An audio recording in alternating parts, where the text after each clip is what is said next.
నమస్తే welcome to Vihari news. ఆంధ్రప్రదేశ్లో రాజకీయం రోజురోజుకి వేడెక్కుతోంది.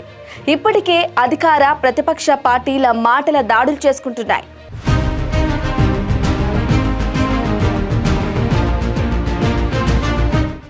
అసెంబ్లీ ఎన్నికలు సమీపిస్తూ ఉండటంతో పెద్ద ఎత్తున సమావేశాలు, సమీక్షలు నిర్వహిస్తూ ఉన్నారు. ఇందులో భాగంగానే మంత్రి పెద్దిరెడ్డి టీడీపీ, కాంగ్రెస్ పార్టీలపైన ధ్వజమెత్తారు.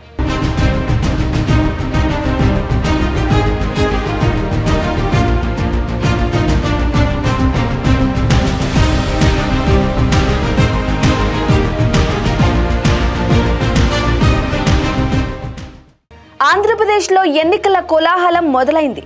ఎన్నికల నేపథ్యంలో నాయకులంతా ఢీ అంటే ఢీ అంటున్నారు. మంత్రి పెద్దిరెడ్డి రామచంద్రారెడ్డి చిత్తూరులో నిర్వహించిన కార్యకర్తల సమావేశంలో మీడియాతో మాట్లాడుతూ, సీఎం జగన్ మా నాయకుడు, ఆయన కోసం మేము ఎప్పటికీ పనిచేస్తూనే ఉంటాం. కాంగ్రెస్, టీడీపీ లాంటి పార్టీలు ఎన్ని వచ్చినా మేము మాత్రం జగన్తోనే నడుస్తామన్నారు.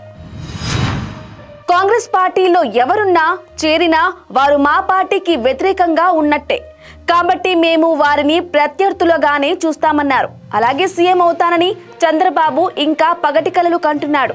కానీ ప్రజలు ముఖ్యమంత్రి వైఎస్ జగన్ని మళ్లీ సీఎంను చేయడానికి సిద్ధమయ్యారన్నారు.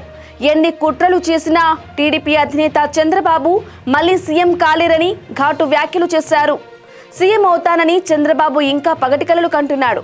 ముఖ్యమంత్రి వైఎస్ జగన్ను మరోసారి సీఎం చేయడానికి ప్రజలు సిద్ధంగా ఉన్నారు. రాజకీయాల్లో మార్పులు చేర్పులు సహజం.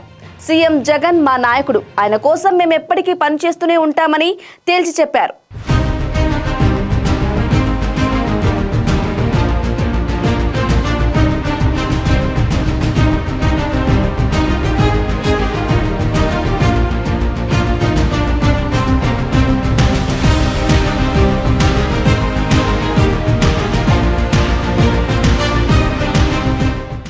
For more updates, keep watching Vihaరీ News.